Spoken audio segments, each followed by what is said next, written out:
My name is Paula Harris, and I'm an international photojournalist, and I'm very honored today to be in Toronto, Canada, May 7th, 2010, to interview the Honorable Paul Hellyer. It's been a pleasure to return to Canada after my 2005 interview with Paul, when he talked about several controversial issues, one being the UFO question and the lack of transparency in the government cover-up. But today we are very honored because Paul has written 2 books, and we're going to discuss them on camera, and they are Light at the End of the Tunnel, A Survival Plan for the Human Species, and that's the book that will also encompass the ET UFO question, among other real serious world issues. And Paul's book on A Miracle in Waiting, Economics That Makes Sense. And this book for Paul is a real masterpiece of economics. He's done a great deal of study on this. So these are the 2 books that have just been released, and the debut of these 2 books. And Paul has kindly consented to answer a few questions that all of us have for him. Paul, in 2005 was an important year for you. Several things happened in 2005, the last time I was here. And since we're talking about Light at the End of the Tunnel, the book, was that part of your thinking in 2005 that you would come out with a book? And would you talk a little bit about that year? No, I at that time had no idea that I would write this book.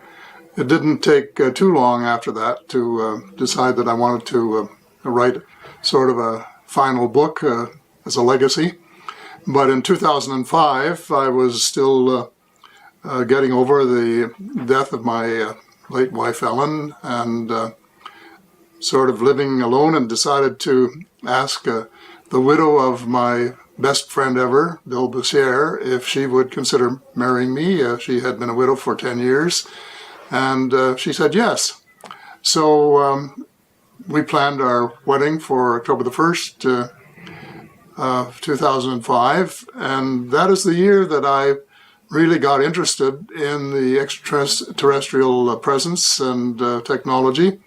Really for the first time. I had been Minister of National Defense in Canada and had received reports on sightings, which said this one was a natural phenomenon, this one's was not explained, but never really been into it. But that year, I read Colonel Corso's book, A Day After Roswell, and came to the conclusion that it was real and that this was an important issue. And so I made a statement at an Exopolitics Symposium at the University of Toronto, and said UFOs are as real as the planes flying over your head, and that it's time that the United States government started coming clean on what it's all about, because there are very important military and economic issues that have to be addressed. And how can you address a question which relates to a subject that people don't even won't admit exists?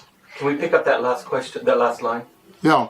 How can you discuss a question which the United States government doesn't officially recognize as being on the radar? You told me also in an informal conversation that you thought this was going to be a one-shot deal. You thought you were just going to appear, I think it was the University of Toronto, and ask the important questions that you asked and make the important statements that you made, and then all at once, 5 years later, we're still, is it intriguing you? Is this why? Well, I had no idea. See, this speech was made just a week before I got married, and I asked my future bride if it was okay, and she was hesitant, she was reluctant. But I said, well, this will just be a one-off shot. I'd want to get this out in the open for discussion. And she said, okay, to go ahead. Well, little did I dream where it was going to lead, because, of course, after I was public, then people wanted to talk to me, and I wanted to do some research. I have been saying that I was just in the kindergarten of UFO knowledge in 2005. I'm probably in grade 5 or 6 now, after doing a lot of research in the intervening 5 years, and I have read many, many books, and I now know more about the subject than majority of people, and I felt when I thought of writing another book as a legacy that I should include a chapter, a primer really, on the subject of the extraterrestrial presence and technology, and also to make a plea for full disclosure, because the implications of what has been going on secretly in the last 50 or 60 years are really profound, and most people haven't any idea how important the revelations could be to their future as a species. Paul, you said you became very interested in the question because of policy issues and sociological issues, and your book, Light at the End of the Tunnel, A Survival Plan for the Human Species, has actual first-hand information because you spoke to quite a few people. Some of the people that you spoke to are people like Travis Walton, Fire in the Sky, Colonel Halt from the Bentwaters case in England, Nick Pope, who worked for the Ministry of Defense in England, Dr. Edgar Mitchell, Apollo 14 astronaut Shirley MacLaine, and several other people who are first-hand sources for the whole UFO question. It isn't just that you read the books. Would you tell me, while you were speaking to all these people, what was going on in your mind and which person you found the most, not shocking, but the most impressive of all your research? Well, when you use the word impressive, they were all impressive. So I wouldn't want to single out one for that.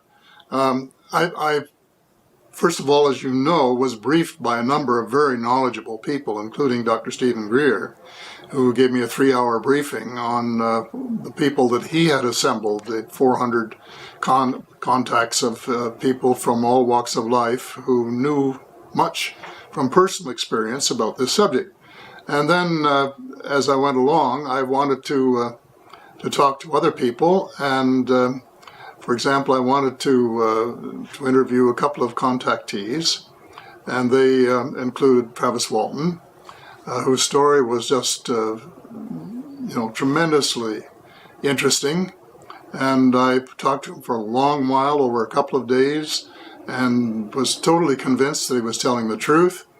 But you learn a lot from talking to these people. He had a heck of a time when he was dumped off 5 days later after his abduction, convincing people that it wasn't all a ruse.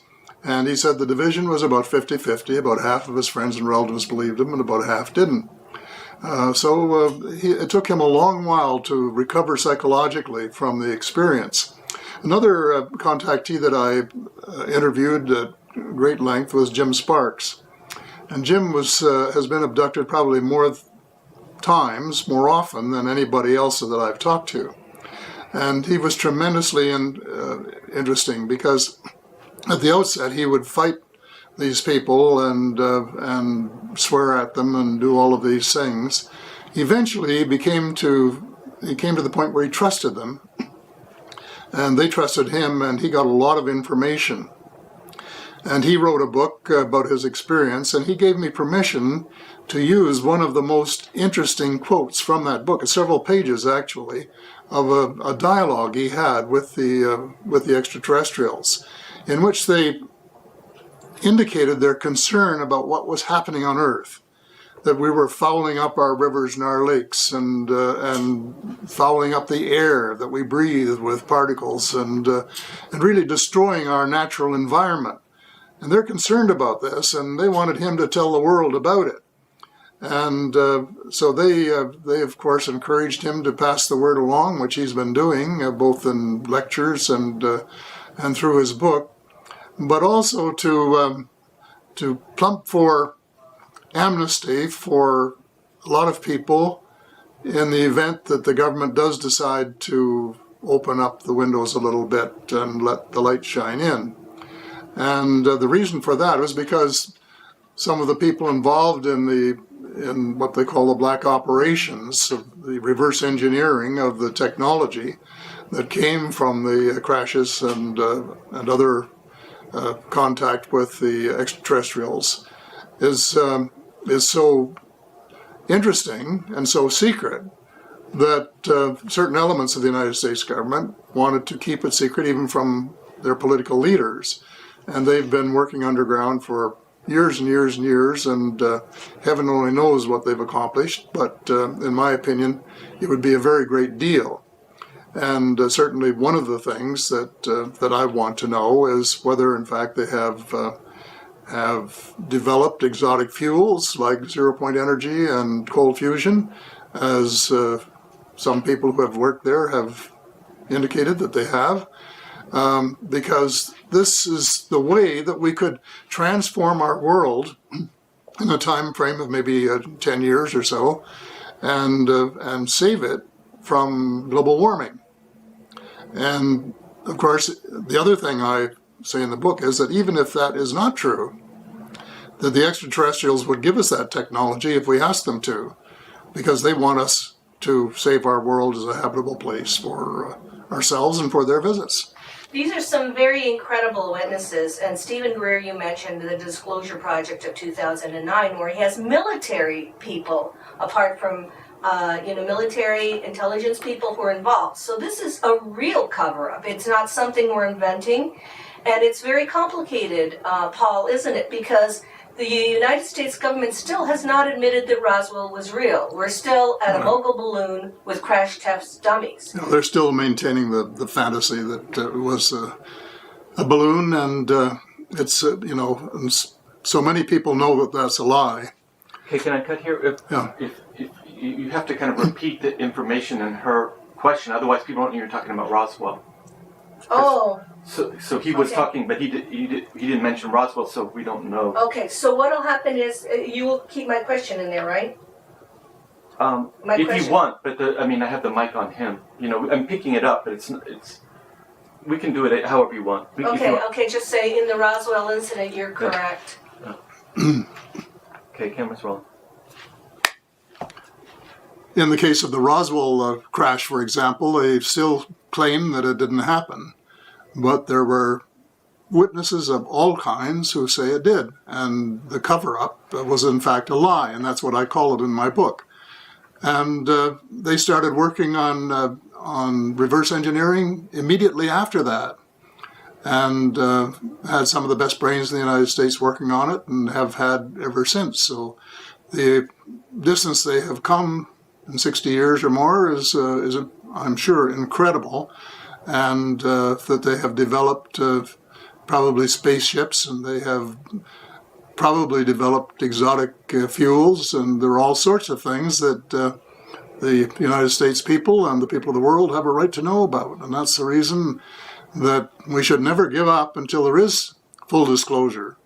But this has to be done by Congress. This has to be done by the people who have been funding them without knowing what they were funding. Because it's not something that one person would want to undertake on their own, say the president, for example, because I think it's just too dangerous. But then once they decide to go this route, they should grant an amnesty, as Jim Sparks suggested after talking to the extraterrestrials, so that people will be able to talk honestly under oath and not fear the consequences if they have committed some sort of major or minor crime in the course of their careers. Now, the Edgar Mitchell, Apollo 14 astronaut, has gone before the Washington Press Club and said Roswell was real, that he was briefed, plus the fact that we had the 2001 Disclosure Project in Washington, D.C., all those witnesses that Stephen Greer brought together. We couldn't have more witnesses. What do you think is the blockage for full disclosure? And because other countries have come out with the fact that there is a UFO presence and that there are documents and there are sightings. Other countries have done it. What do you think is the blockage? Well, the blockage, I think, is really a desire on the part of a very small group in the United States to keep a lot of secrets to themselves and not to share them with either other people in their own country or with the world. And why they're doing this, whether there's a financial advantage to the United States or financial advantage to the oil industry, for example, of keeping the existence of exotic fuels a secret, I can't say for sure. But I'm pretty sure that there's somebody that's benefiting or think that they're benefiting from the power or the advantage, monetary advantage, of maintaining this exclusive little club that they've got, which knows a lot of things that the rest of us don't know. Do you look at the whole extraterrestrial question as a benign question? Because people that are in the know are in two camps, good and bad, or evil and good extraterrestrial presence. How do you look at it? Is it not so that if it were not benign in some way, they may have done something to us long ago when we invented the atom bomb? Yeah, I think they're benign, but there are, as you well know, several species that we know about. And of course, the United States government sometimes has told people that there's one species that is not, but they never say who it is or which one, and consequently there's no way of checking it out without this kind of disclosure that we're demanding, because they may just be putting us on as an excuse for spending hundreds of billions of dollars to arm Earth against the extraterrestrials. And this is, I think, something that bothers me a lot or concerns me. Tell me, so many people in the know, like astronauts, military people, you as ex-Minister of Defense, want to address this question, and even the Vatican has come forth and made the statement that the ET is our brother and sister. How do you think that we can approach this with the general public so that there is no panic and no pressure and no change in the status quo? Or do you think there will be a change in the status quo? I think the public is prepared to accept it. Certainly if it is revealed in layers and not all in one fell swoop, because it takes getting used to. I went through this too. You start out knowing a little bit and saying, well, this is fine, and these people are benign, and they've got a lot to teach us. And one of the things that comes through loud and clear from all the research that I've done, that they are in fact more spiritual than we are, that we're less spiritually advanced than they are. And so we should look at them not as enemy, but as brothers and sisters, and try and work with them for our own benefit and theirs as well. But I think, you've have talked to a lot of people who realize that at some stage, this UFO file was turned over to industry. And the U.S. government lost control of it. And ever since then, and it's a long time back, it goes right back to Eisenhower's day, and this was the reason he was so concerned about the military-industrial complex. He said that we should beware of them and keep an eye on them, because they would do things that were in their interests and not necessarily in our interests. And this, I believe, is exactly what has happened. That a small group of people benefit from this aura of fear. And you know Dr. Carol Rosen, as I do, and she worked with Werner von Braun for some time. And he kept warning her after he sort of mellowed that this industrial military complex had to have an enemy in order to justify such huge military expenditures when people are starving all over the world and dying from lack of medical care and so on. And he said first it will be the communists, and they had a good run at the communists. And then he said it will be the terrorists, and now they're having a good run at the terrorists. And then he said it will be the extraterrestrials, and now they're trying to get money to establish a base on the moon and do other things, which some of us feel is probably more military oriented than it is scientifically oriented, at least as much so. And without really the American people ever having given sanction, they have no mandate to do that. No government has run on the platform of spending public money for the militarization of space. On the contrary, I think most people say, hey, this is a common area. It should be available for the utilization of all mankind and for the betterment of all mankind. But we've got this roadblock as long as a small, well, I call them cabal in the book, who are the hardcore of the shadow government that everyone talks about, which I also talk about in the book, refuse to come clean, and I think that they're going to have to come clean at some stage, and Congress is the organization that's going to have to force them to do that. And your book is very comprehensive because you talk about all of these and the way we should approach other civilizations in the world. And you use as the most powerful phrase the golden rule. Can you give us some ideas how we can change our worldview so that we are not a warring species killing each other, we are not judgmental over people that do not look like us or live like us? Can you imagine if it were aliens? And how can you give us some ideas how this can be accomplished? Because I know this is your passion. Well, I think we live in an unhappy world where many things are going wrong, and I start my book out by saying I think we have about 10 years to turn around and convert from fossil fuels to a new exotic energy or energies, not the 30 or 40 years that all the politicians are talking about, because that, in my opinion, will probably be too late. And the global warming will proceed to the point where some countries are devastated, like Bangladesh, for example, which could wind up underwater, and many of the Pacific Islands, and maybe eventually Manhattan, who knows. And so we're headed hell-bent for our own destruction if we don't change. And yet you go back and read history, and I have a section on this, of almost every major religion at some stage has taken on some other major religion and attempted to kill them off, or some of them, while at the same time proclaiming in their basic rules that they believe in treating other people the way they would want to be treated. And yet in action, they do just the opposite.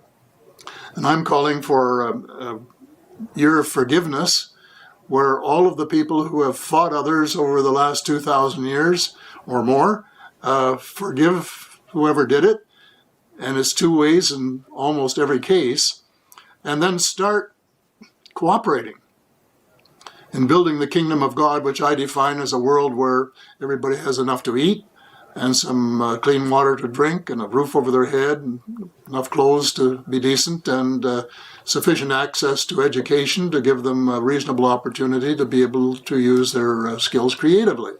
And this would produce really the kind of world that we all talk about and dream about and hope about, but do very little about.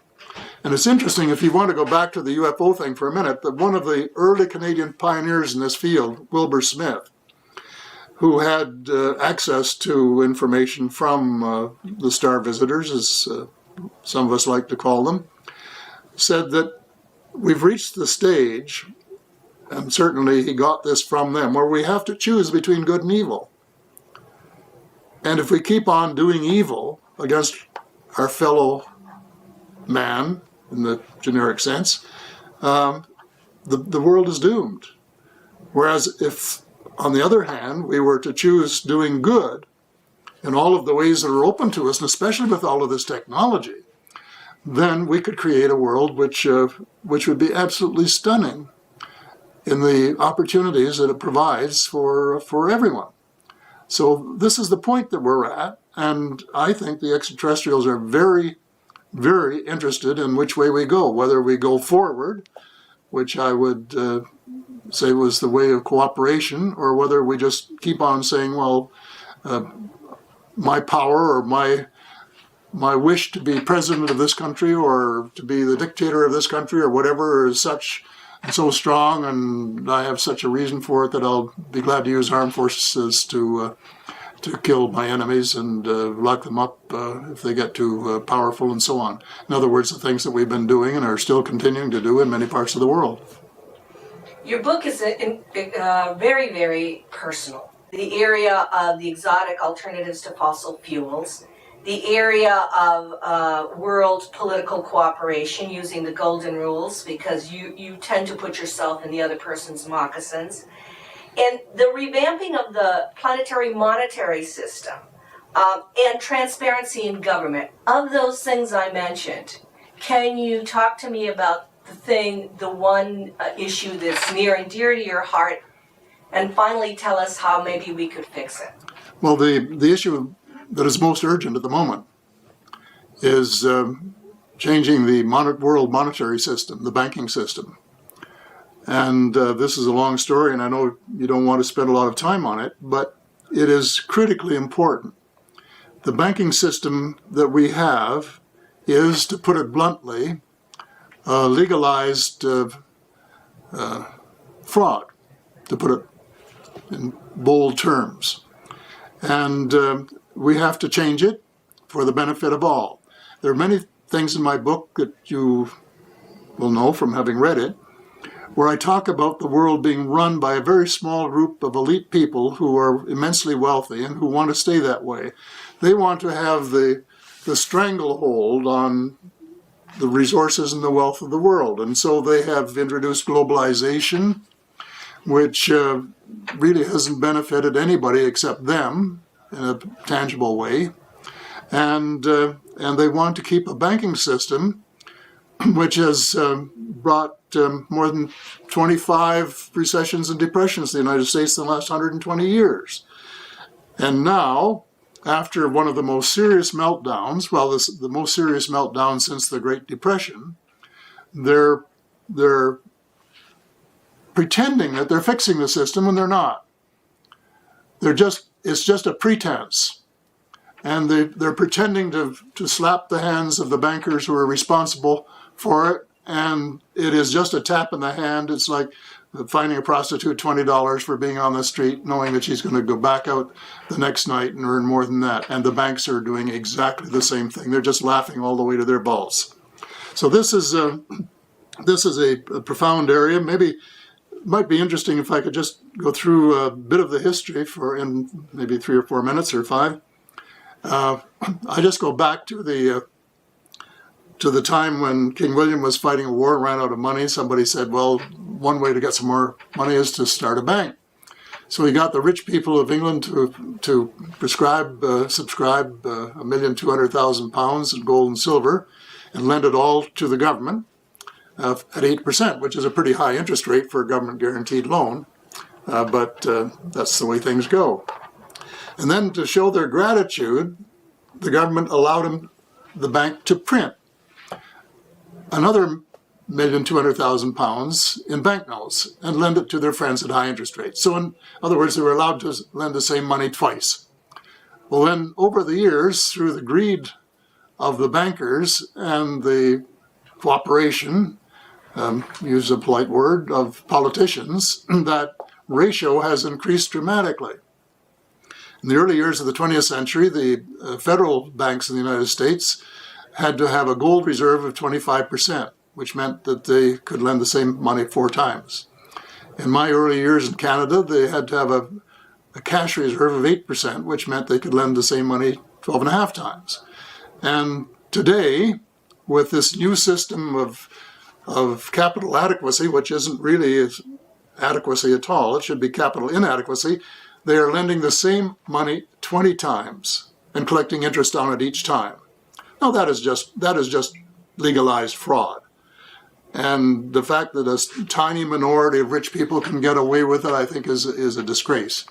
So I've been saying we have to reduce that ratio of 20 to 1 to, say, 3 to 1, and reduce the amount of the proportion of money that banks create from nearly a monopoly to, I'm suggesting, 2/3, so that governments who own the patent on behalf of the people can print 1/3 of the money, 34% is the figure that I use in the book, and use that to balance their budgets and pay for health care and pay for the transition from an oil economy to something that would save the world from global warming, and do other things that are essential, like providing basic food and shelter for people all over the world and giving the poor people a bit of a break.